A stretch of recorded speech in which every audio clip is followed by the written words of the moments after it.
Por que é importante haver um curso sobre coluna? Ou melhor, será que é importante, né, um curso sobre coluna? Qual que é a contextualização dos problemas de coluna no mundo hoje?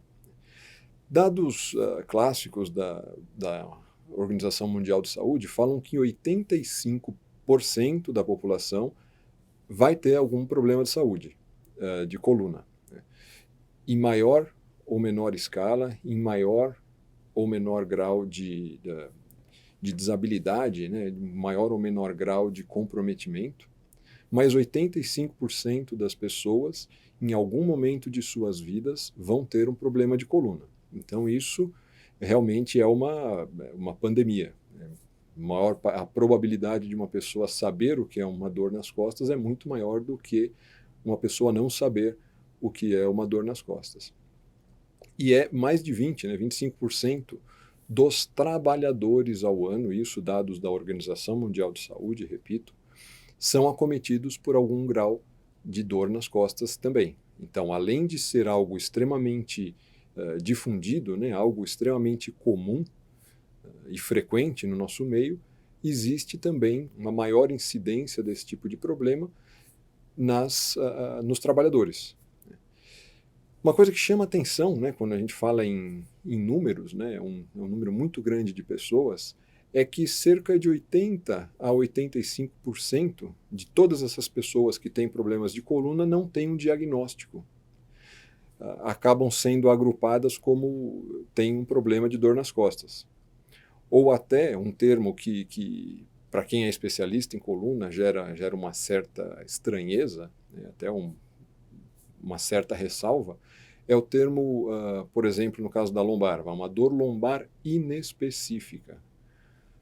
Inespecífico é algo que não é especificado, né? E nós vimos na nossa conversa anterior que existem causas, não existem infinitas causas para ter problema nas costas, para ter dor nas costas. Existe um rol finito de diagnósticos possíveis. Então, inespecífico é ou a inabilidade da pessoa fazer o correto diagnóstico, ou algo que até pode ser justificável, ainda que haja a competência para a realização desse diagnóstico, o diagnóstico não é interessante ou por conta de uma doença autolimitada e benigna, cujo custo, por exemplo, de uma ressonância magnética não compensa do ponto de vista populacional, porque essa pessoa vai se ver livre desse quadro de dor dentro de pouco tempo. Mas um outro fator, né, que leva a nossa reflexão em relação a essa inespecificidade ou essa falta de diagnóstico preciso do que dói nas costas da pessoa é: se a pessoa não sabe o que lhe causa problema, como eu vou conseguir instituir o melhor tratamento?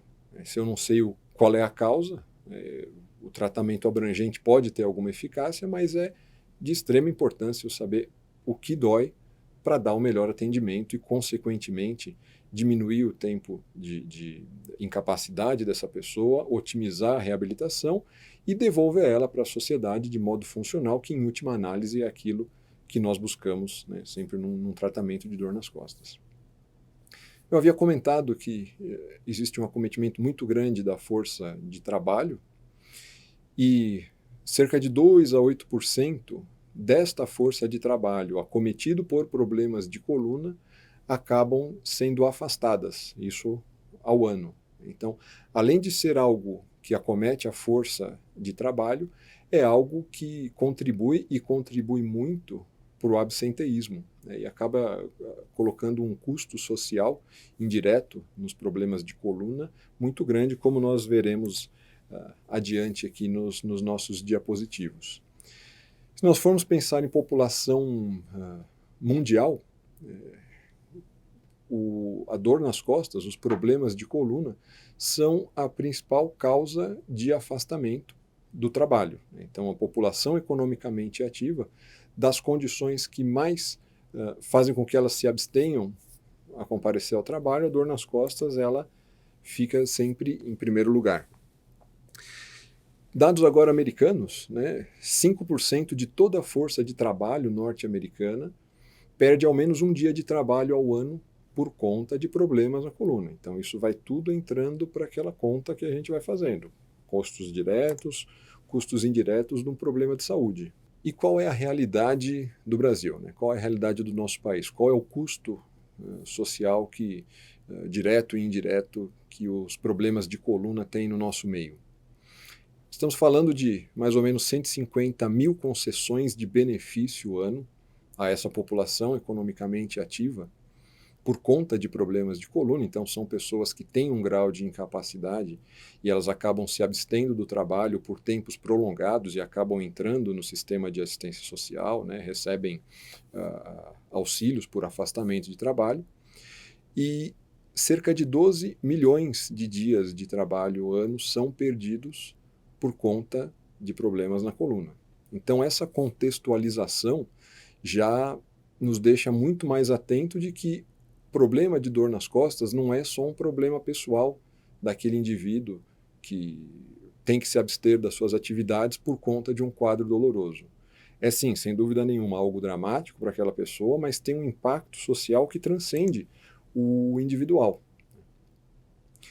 E quando a gente fala de custos diretos, custos indiretos, os dados brasileiros eles são um pouquinho conflitantes. A gente vai buscar um pouquinho aí na literatura norte-americana, que os dados são um pouco mais fidedignos.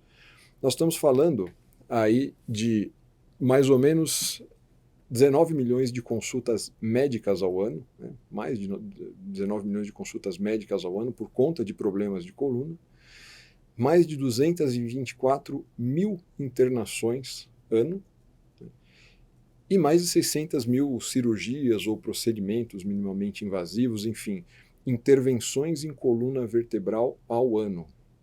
Isso gera um custo indireto, um custo direto. O que é o custo direto? É o custo do sistema de saúde realmente pagando ao médico que faz a consulta, pagando a diária da internação, pagando o centro cirúrgico, pagando eventualmente implantes, pagando os devices, os aparelhos que estão sendo usados, isso tudo são custos diretos.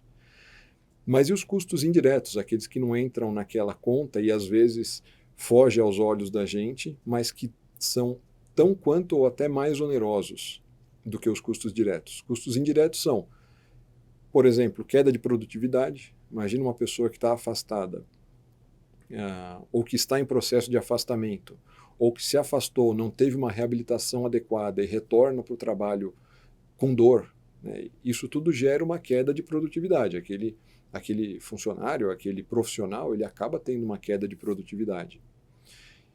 E também as compensações trabalhistas, né? As questões relacionadas ao trabalho, então os direitos pagos às pessoas que sofreram algum tipo de problema de coluna, que acabam gerando dor nas costas, com maior incapacidade, com afastamento e assim por diante. E aí alguns estudos econômicos, né, do impacto financeiro, e aí somando direto e indireto, né, os custos diretos e indiretos, isso só falando da dor lombar, da lombalgia, a gente consegue estimar essa cifra aí ao redor de 100 bilhões de dólares. A referência não é tão atual, então em valores atuais a gente pode falar seguramente um custo direto e indireto de mais de 100 bilhões de dólares ano, que custa à sociedade, no caso norte-americana, os problemas de coluna.